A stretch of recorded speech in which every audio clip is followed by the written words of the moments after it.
This module will discuss nursing care of the patient with renal and urologic problems. You will note that within this presentation there are some blank lines for you to fill in. Those are meant to help you focus on the content and help your memory. Urinary tract infections are common and are often caused by E. coli. They can lead to fatal bloodstream infection or urosepsis. The symptoms will vary between upper and lower UTIs, with the upper UTIs being manifested by systemic symptoms, whereas the lower disease is not systemic.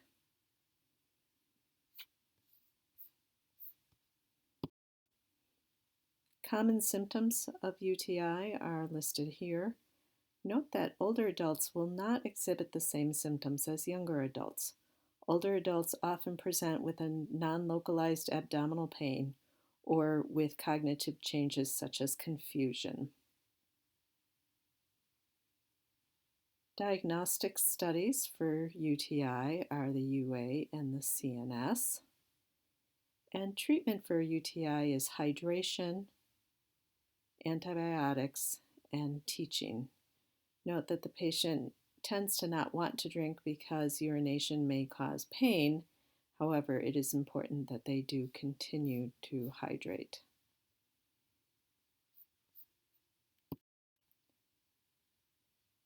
When we are promoting health in our patients, we need to think of those who are at risk for a particular disease. So who might be at risk for a urinary tract infection? Those more at risk include older adults, debilitated patients, those who are immunocompromised, maybe with HIV infection or cancer, those who are on immunosuppressants or on corticosteroids.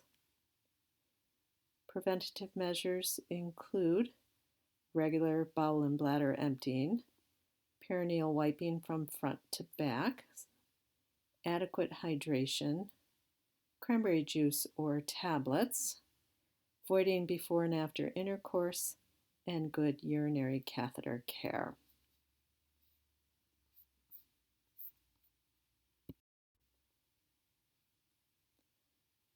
One type of upper urinary tract infection you may see is pyelonephritis. This is usually caused by a lower UTI that has ascended to cause infection of the renal parenchyma. Symptoms are systemic, including fatigue, chills, fever, and malaise. They will also have costovertebral angle tenderness.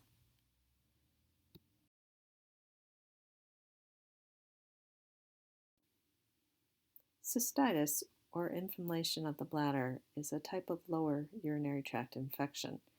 Your textbook goes into detail on a more severe form called interstitial cystitis or painful bladder syndrome.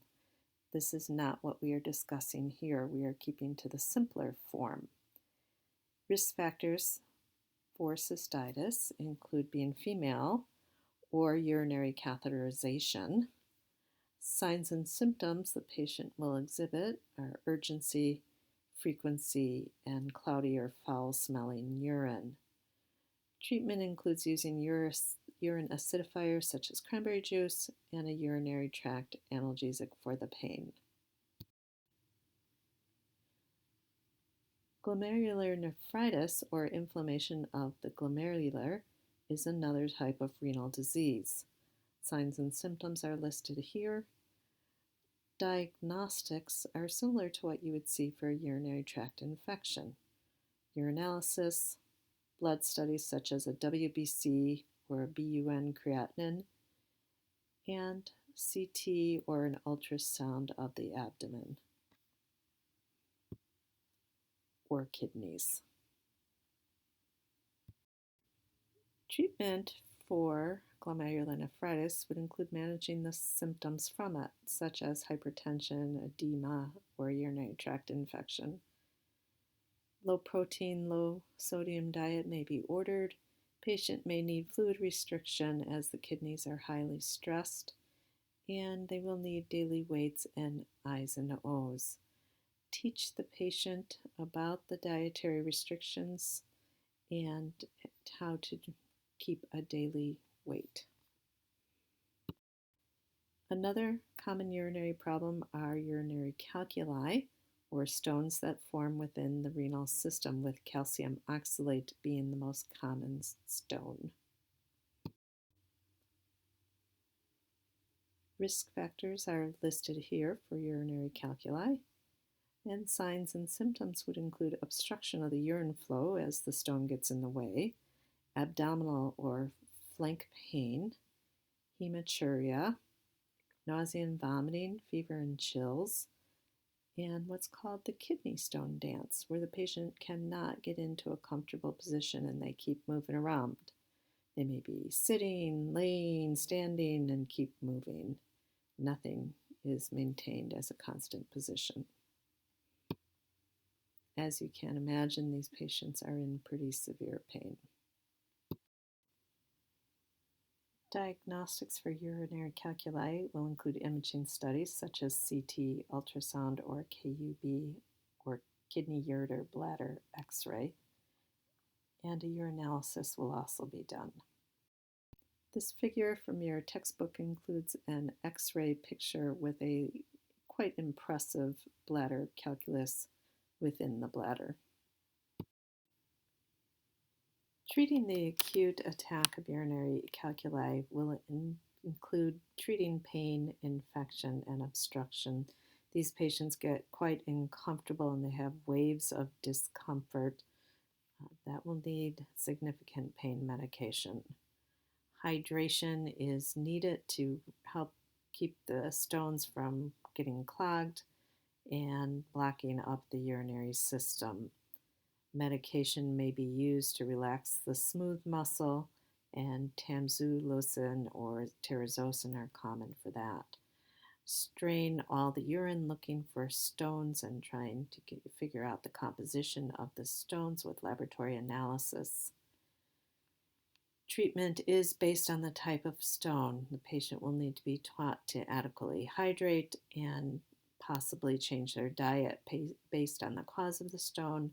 They will need to be taught pain management techniques and may need procedural teaching for surgical removal or lithotripsy, in which they break up the stones.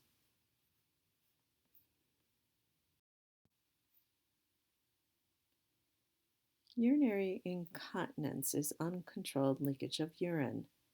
The incidence increases with age, but it is not a normal aspect of aging.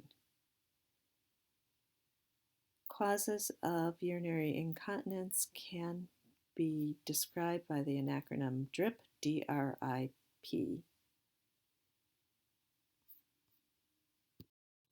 Types of urinary incontinence include stress, overflow, urge, and reflex. Complications of urinary incontinence include infection such as a UTI, skin breakdown, or embarrassment.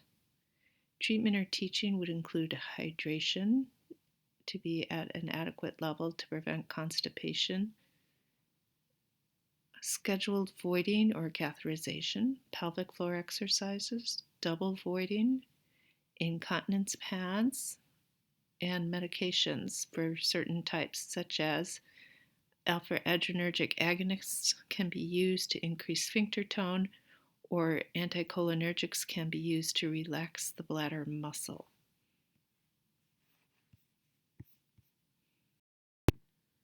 Urinary retention is the inability to empty the bladder with voiding, thus causing an accumulation of urine. Acute urinary retention is a medical emergency.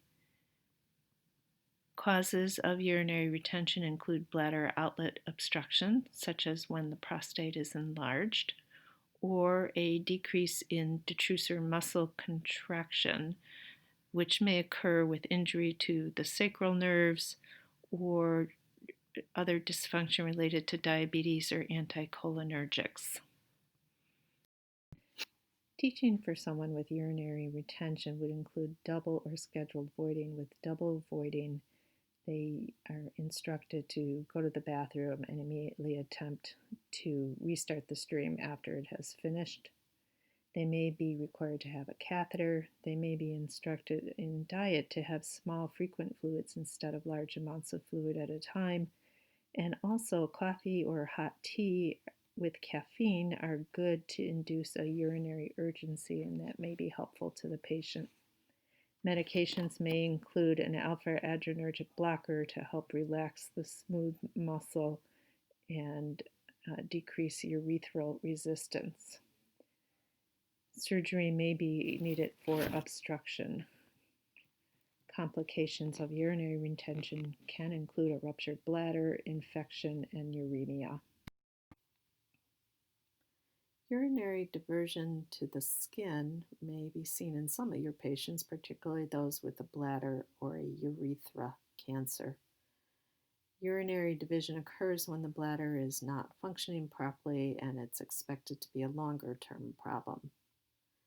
Appliances are worn on the skin to collect the urine, and the patients may need to be monitored closely as urine is very caustic to the skin. The most common type of diversion is the ileal conduit, in which the ureters are implanted into part of the ileum and a stoma is made on the surface of the skin. Types of urinary diversion are pictured in this figure from your textbook.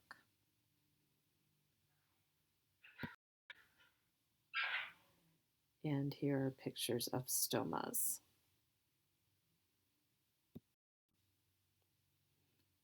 And this is a nephrostomy tube, a very small tube draining urine. Benign prostatic hyperplasia is enlargement of the prostate gland, typically a problem seen in older men. Signs and symptoms are listed here.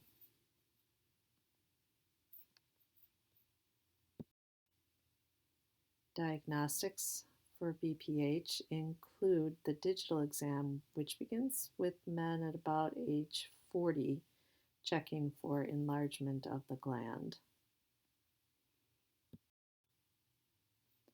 Symptom management for BPH includes avoiding alcohol and caffeine, avoiding cold medicines, teaching the patients to urinate every 2 to 3 hours, and maintaining good fluid intake. Dehydration can lead to infection, and overhydration can lead to distension. Medication management for BPH includes the 5-alpha reductase inhibitors that help to regress the hyperplasia, or alpha adrenergic receptor blockers, which promotes the smooth muscle relaxation and make it easier for the patient to achieve voiding. TURP, or transurethral resection of the prostate, is one surgical treatment for prostate hyperplasia. In this, they literally go in and scrape out some of the tissue. So the mucosa lining is somewhat damaged, and you can imagine that would be a source of infection and pain. Antibiotics are used in these patients, and pain needs to be controlled. Post-op complications of this highly vascular area can include shock, hemorrhage, bladder spasms, urinary incontinence, and that may be longer-term incontinence, and infection. Continuous bladder irrigation is a method or procedure used after TURP to flush out tissue and blood clots that may occur within the bladder and urethra. The patient has a large Foley catheter inserted into the bladder, and a continuous infusion of saline is run into the bladder. At the same time, the catheter is draining the saline and any urine that is produced out a different port. You need to monitor these patients closely. Immediately after surgery, they may have very bright red drainage coming out of their catheter, and hopefully over time that will decrease. It is important to keep these bags of saline continuously infusing. If the bag runs dry, you can have increased clotting occur within the catheter, and that can cause severe obstruction and pain. Watch the patients closely for signs and symptoms of obstruction, and note that the urine may be bright red for quite some time. The goal is to titrate the saline to the point of the patient no longer having the bright urine. So as the urine starts to become less blood filled and it becomes lighter in color, you will begin to be able to slow down the amount of saline that is infusing into the bladder.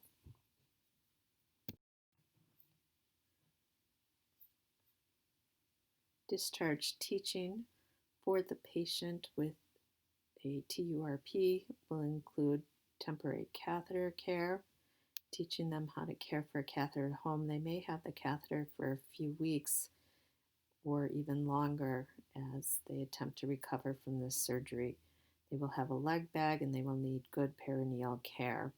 Also teaching patients to do Kegel exercise to strengthen the bladder, to note that incontinence may occur after surgery and after catheter removal.